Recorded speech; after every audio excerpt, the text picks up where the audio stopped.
The 2023 NFL Draft may be over, but the road to the NFL is just beginning for some players. We are going to start a series, official start to a series, Undrafted, where we take a look at all of the undrafted free agents that the Detroit Lions have signed thus far. We started it last night, unofficially taking a look at the running back as part of yesterday's video, but today we're going to take a look at defensive end Zach Morton. Now, I looked on YouTube and I could find nothing about this guy. So I was like, you know what? Let me bring to attention as much as I can about these guys, because believe it or not, they're very popular when they come out because there's not a lot of unknown about them. When you look at the draft, you look at a lot of first and second round mocks, you very rarely get to a 7th-round mock. And then you get to the undrafted, and a lot of these people, while they were scouted, there's not much known about them. So let's take a look at defensive end Zach Morton. Now, when we take a look at Zach, he's going to be an interesting situation, and we're going to see exactly what his chances are to make the NFL team, the Detroit Lions. Morton stands at 6'4", 261 pounds, and has a blazing quick first step.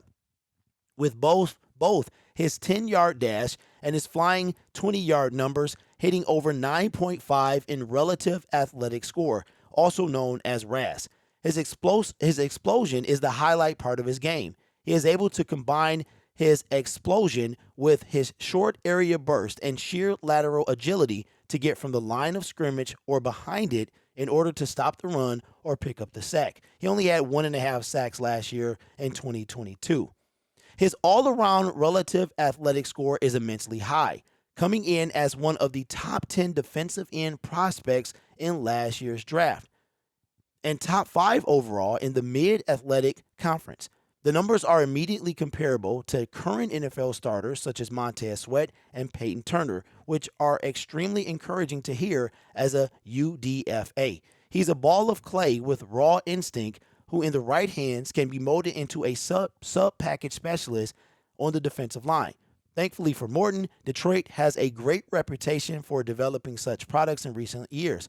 Former first-round pick Charles Harris revitalized his career upon arrival in the Motor City, while fellow waiver wire claims John Kaminsky and Isaiah Buggs also found a role. Of course, James Houston IV also had a breakout year as a practice squad call-up, collecting 8 sacks in 7 games. Morton will have a tough time to get on the 53-man roster for what is a suddenly resurgent Lions squad. He likely have to beat out Julian and or Romeo Okwara in order to find a role on the 53-man roster.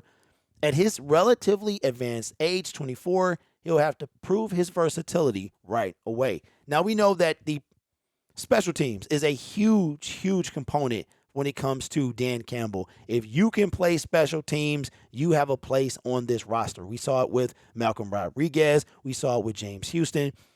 This guy's best chance to make the roster is special teams. Then he probably to make the 53-man roster. However, I could see him beating out Julian. Julian has really done nothing for this team. So obviously I would have to see more camp, things like that. We have to see what's coming out of camp. But if he's going to beat anybody, it's probably more likely Julian over Romeo. But if he can carve out a spot on special teams, he will make this roster. And you never know. I mean, we could pull this guy up like we did James Houston last year, and he could provide something that we didn't even know we had. So, I mean, having player comparisons to Montez Sweat and other NFL starters, that's not a bad deal. I mean, we've seen plenty of UDFAs to win Super Bowls. So, I mean, it's not the end of the world if you don't get drafted. You can definitely make an impact. I mean, we've got Jerry Jacobs. We had Danny Amendola some time before, and plenty other undrafted free agents to come in here. And we picked up some guys off, that's now on our team. So this is not the end by any means. Let me know what you think in the comments below. What do you think Zach Morton's best chance is to make our NFL roster? Who do you think he could beat out to possibly carve a spot for himself on the roster? But again, this is the start to the series Undrafted, where we take a look at all the undrafted free agents to potentially make our Detroit Lions team, because they don't get enough love during the whole build up to the draft. A lot of times you don't even know who they are. So we're going to spotlight them in this situation. You guys are awesome. Take care of yourself and each other. And as always, go Lions.